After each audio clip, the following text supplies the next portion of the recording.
Bienvenido, Padre, a nuestro programa. Aquí estamos nuevamente con nuestras preguntitas, complicándole la vida.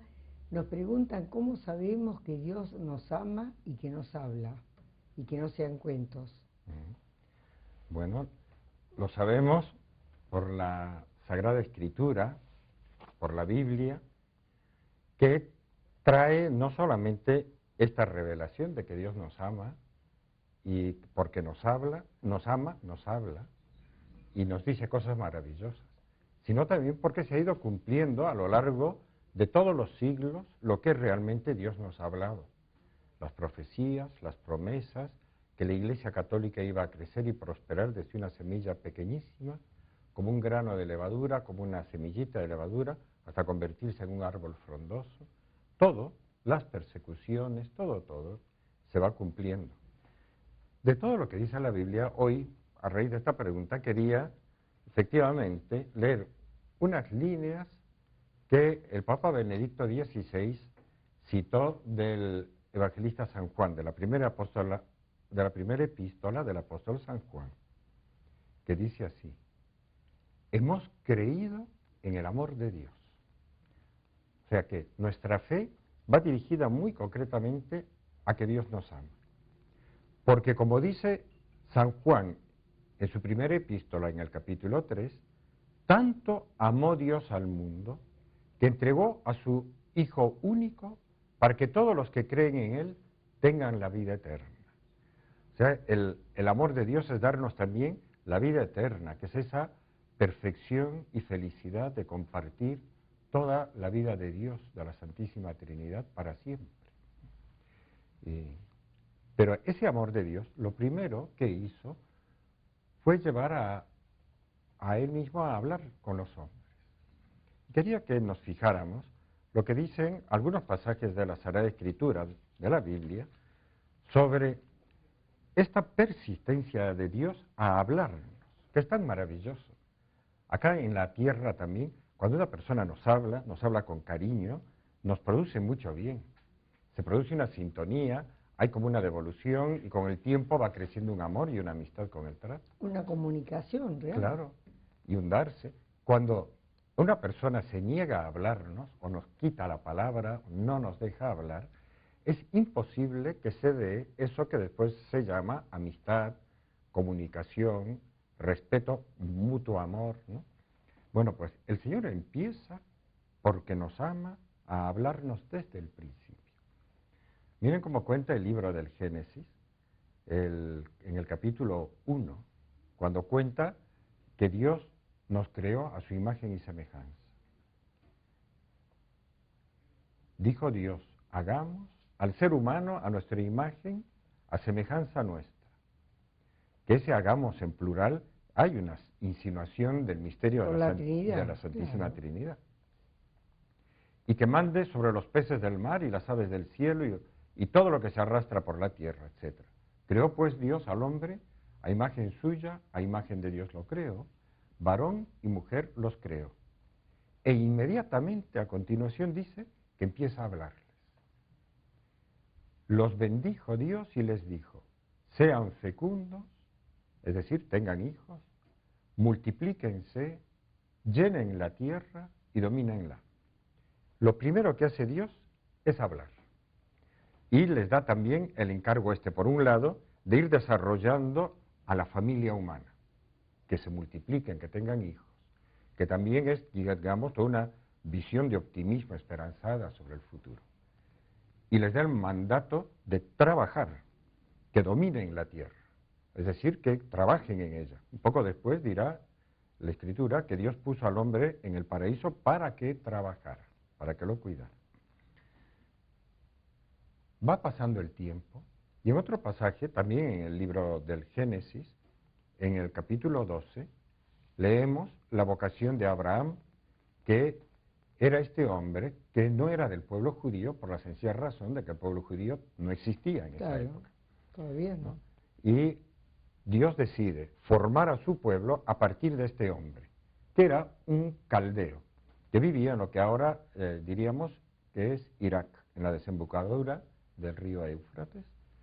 Y un día cuenta el capítulo 12 del Génesis, Yahvé, que es Dios, dijo a Abraham: vete de tu tierra y de tu patria y de la casa de tu padre, a la tierra que yo te mostraré. De ti haré una nación grande y te bendeciré, y engrandeceré tu nombre, y sé tú una bendición. Dios le habla al hombre. A mí me chocaba mucho cuando yo era chico, estaba todavía en secundaria, vivía en Bolivia, y hablando con gente que tenía como una especie de inclinación de la tradición antigua de los Andes, de las culturas étnicas de los Andes, a hablar de la Pachamama, del dios Sol, Inti, y como yo estaba educado en el catolicismo, ¿no?, trataba de entender qué tipo de religión era esa y quería saber qué decía, qué nos decía la Pachamama, la Madre Tierra. No habla. La Tierra no habla. El dios Sol, Inti, ¿qué nos dice? No nos dice nada. Son divinidades mudas, ¿no? Realmente los cristianos pensamos que esas religiones naturales no son como tanteos en la oscuridad tratando de descubrir cómo es Dios. Es una búsqueda de Dios, ¿no? Como también les podríamos haber preguntado a los Pieles Rojas cuando bailaban a la luz de la luna alrededor de un tótem, de uno de estos ídolos de madera, y saltaban y cantaban. ¿Qué les decía el ídolo o el tótem? La gran novedad que viene a través de la Sagrada Escritura, de este libro del Génesis hasta el último libro de la Revelación, el Apocalipsis, es que Dios nos habla, siempre habla.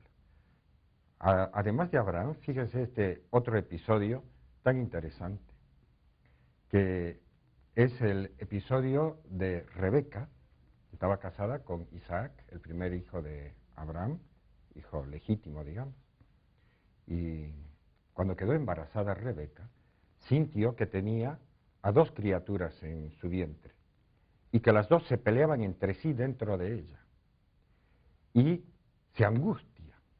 Y lo primero que se le ocurre es, dice el libro del Génesis, consultar a Dios. Consultó a Yahvé. Le preguntó, es decir, la mujer le habla a Dios, como a alguien que va a contestar. Y Yahvé le dijo, le contestó, dos pueblos hay en tu vientre, dos naciones, que al salir de tu vientre se dividirán. Eran Esaú y Jacob. Y el partido había empezado desde acá. ¿Sí? Ahí empezó el partido, sí, dentro de la mamá. Y hasta el día de hoy sabemos que de alguna manera de ahí han salido el pueblo judío, digamos, y todos sus primos hermanos étnicos, hermanos de vientre realmente, que son los otros grupos semitas de la zona. Bueno, pero a lo que quería ir, la mujer le habla a Dios. Dios le contesta a Rebeca. Con Dios hay diálogo. Hay una comunicación real, verdadera. Hay una comunicación verdadera. Sí, sí, sí. Que al principio son, simplemente parecen problemas personales. Con el tiempo iremos viendo que lo que Dios está queriendo revelar sobre todo es que Él nos ama, que está dispuesto a dar su vida por nosotros. Y toda esta historia se empieza, digamos, como a iluminar, a develar a partir de Moisés. Pero necesito una explicación un poco más sosegada.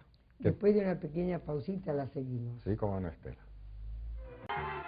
Bueno, entonces usted nos iba a complementar un poco el concepto del diálogo entre el ser humano y Dios. Así es. Cuando el pueblo de Israel ya se ha formado y se ha trasladado a vivir a Egipto, donde vive más de 4 siglos, sujeto a una servidumbre cada vez más odiosa, más dura, en que se convierte en una esclavitud, y además en un genocidio, en el exterminio de los varones, por obra del faraón, y Dios les envía este liberador, Moisés. ¿Cómo es lo de la liberación? ¿Cómo sale Moisés? Porque Dios le habla a este hombre, que ya no era ningún pibe, era un hombre de 80 años, que se había refugiado a su vez en la península del Sinaí, y estaba cuidando el rebaño de su suegro Jetro. Estaba casado, ya tenía 2 hijos, y de pronto se encuentra un día con una zarza que ardía con llamas de fuego. Y vio, dice el capítulo 3 del Éxodo, dice, vio que la zarza estaba ardiendo, el arbusto, pero no se consumía. Y dijo, voy a acercarme, dijo Moisés, para ver este extraño caso. ¿Por qué no se consume la zarza? Y cuando vio Yahvé, Dios, que Moisés se acercaba para mirar, le llamó desde el medio de la zarza diciendo, Moisés, Moisés. Siempre Dios le habla al hombre. Y por el nombre, aparte. Por el nombre. Más directo, imposible. Con un conocimiento personal, sí, sí. Así es. Y él respondió, aquí estoy. Y él le dijo, no te acerques aquí. Quítate las sandalias de tus pies, porque el lugar en que estás es tierra santa. Y acá viene además esta tradición antiquísima que tenemos de llamar a toda la tierra del Oriente Medio tierra santa. A todos los lugares donde Dios se ha manifestado de un modo especial, muy especialmente para los católicos, los cristianos, donde Jesucristo vivió. Es tierra santa. Y a continuación el Señor le dice, te voy a enviar a Egipto para que liberes a mi pueblo. O sea que el Señor no solo habla, sino que también da órdenes. Unas órdenes que están guiadas por un amor. Dios ama a su Hijo, que es Israel, y lo quiere sacar de la esclavitud. Y empieza a verse que habla con un motivo muy concreto, para que el pueblo de Dios entienda que detrás hay una providencia amorosa que lo cuida, ¿no? Así podríamos ir recorriendo muchos pasajes de la Sagrada Escritura, pero quería llegar al Nuevo Testamento, porque llega un momento, como dice la Epístola a los Hebreos, en que después de hablar mucho el Señor a los hombres, decide hablarnos por su propio Hijo, que es Jesucristo. Entonces, en la Epístola a los Hebreos, que la tengo acá, los primeros versículos dicen, en diversos tiempos y de muchos modos habló Dios en el pasado a nuestros padres por medio de los profetas. Es todo lo que hemos ido viendo. En estos últimos días nos ha hablado por medio de su Hijo, por quien hizo también el universo. Se empieza a revelarnos que su Hijo es Dios mismo, ¿no? Es el misterio de la Trinidad. Él es el resplandor de su gloria, etc. Él nos ha hablado. Y Cristo, cuando viene y nos habla, nos revela especialísimamente que Dios ama al hombre y espera una correspondencia de amor. Esto es como el núcleo central de toda la revelación cristiana. Un amor que además es de padre, y que nosotros para Dios somos hijos. Hace tiempo una cosa que yo no sabía. En una reunión interreligiosa, hablando con un rabino, un sacerdote le dijo, bueno, tanto ustedes, los del pueblo de Israel, como nosotros los cristianos, ¿no? Hablamos con Dios como un hijo habla con su padre. Y este rabino le dijo, eso no es tan exacto. Y eso para ellos no. No, porque dijo, para nosotros todo el pueblo de Israel es hijo.